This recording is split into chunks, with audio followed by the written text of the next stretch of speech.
जय हिंद एवरीवन। जय हिंद प्यारे बच्चों। आज की कक्षा में हम लोग मनुष्यता कविता के 7वें पद्यांश को प्रस्तुत करने वाले हैं। और इस पद्यांश की व्याख्या के पहले हम आपको ये बता देना चाहते हैं, नर हो न निराश करो मन को, कुछ काम करो कुछ काम करो, जग में रहकर कुछ नाम करो। इन्हीं पंक्तियों के साथ मैथिलीशरण गुप्त जी को हम नमन करते हुए पद्यांश को प्रस्तुत करते हैं। मनुष्य मात्र बंधु है, यही बड़ा विवेक है। मैथिलीशरण गुप्त जी ये कहना चाहते हैं कि हम सभी लोग बंधु बांधव हैं, हम सभी एक दूसरे के भाई बहन के समान हैं। यही सोच विचार और यही विवेक सबके अंतर जगत में विराजमान होना चाहिए। क्योंकि कारण के लिए दूसरी पंक्ति के आपके सामने पेश करना चाहेंगे। पुराण पुरुष स्वयंभू पिता प्रसिद्ध एक है।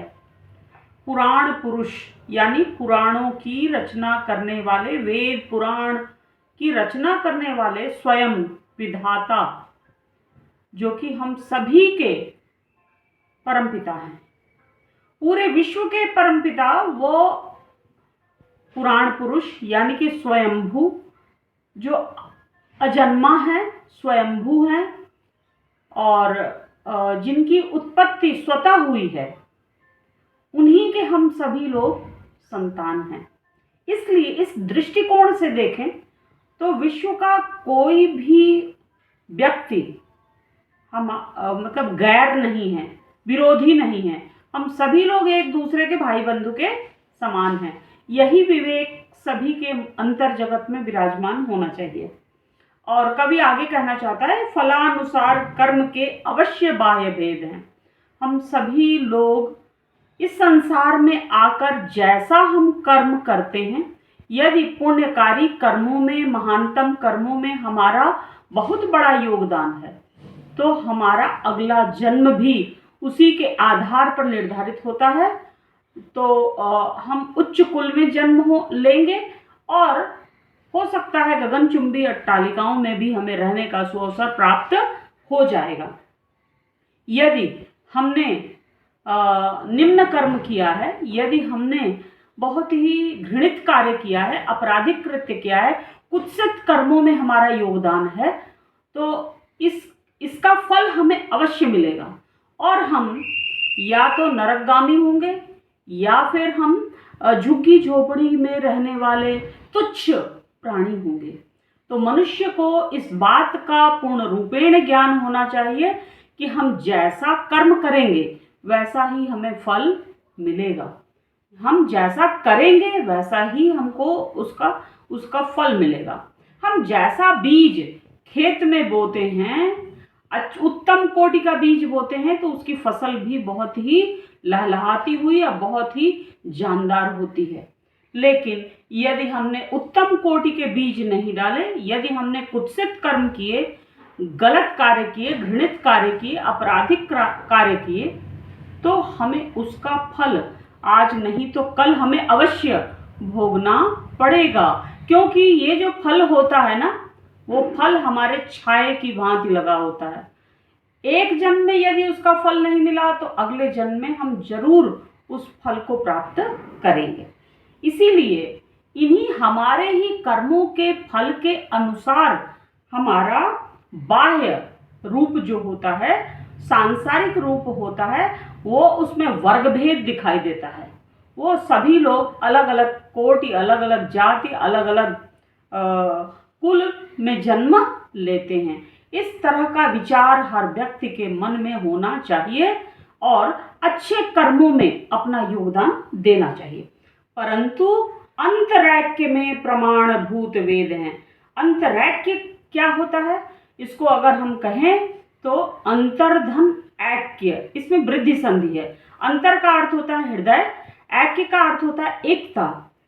आंतरिक जगत में प्रमाणभूत वेद हैं। वेदों की रचना हमारे ब्रह्मा जी ने की, यानी विधाता ने की।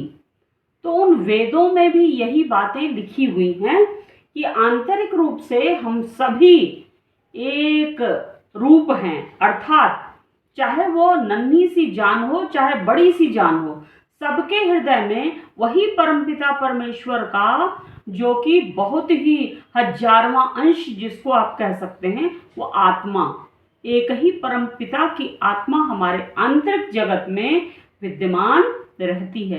इस दृष्टि से देखा जाए तो हमें एकता और अखंडता का भाव हमारे मन में होना चाहिए। हम सभी भिन्न भिन्न प्राणी नहीं हैं, आंतरिक जगत से हम सभी लोग एक हैं।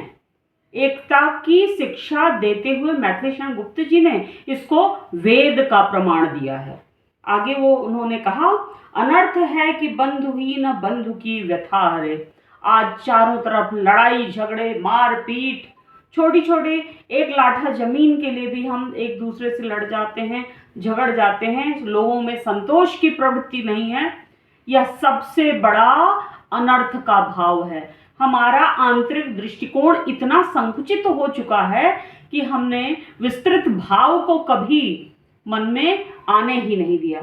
इसीलिए आज के युग में, भौतिकवादी इस युग में, भौतिकता इतनी ज़्यादा प्रभावी हो गई है कि हमारे सिर पर चढ़कर बोल रही है, और हम अपने ही भाई बंधुओं के दुख को हम दूर नहीं कर पा रहे हैं, जबकि ऐसा पूर्ण रूप से गलत है और ऐसा नहीं होना चाहिए।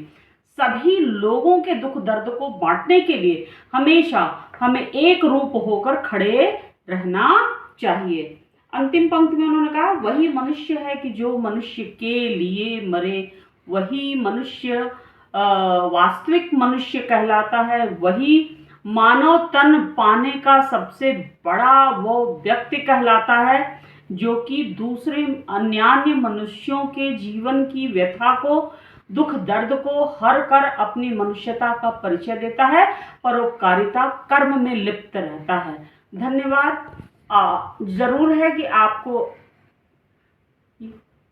यह समझ में आया होगा, और मेरे चैनल को सब्सक्राइब करिएगा, और जरूर मुझे बताइएगा कि आपको यह भाव कैसा लगा। धन्यवाद।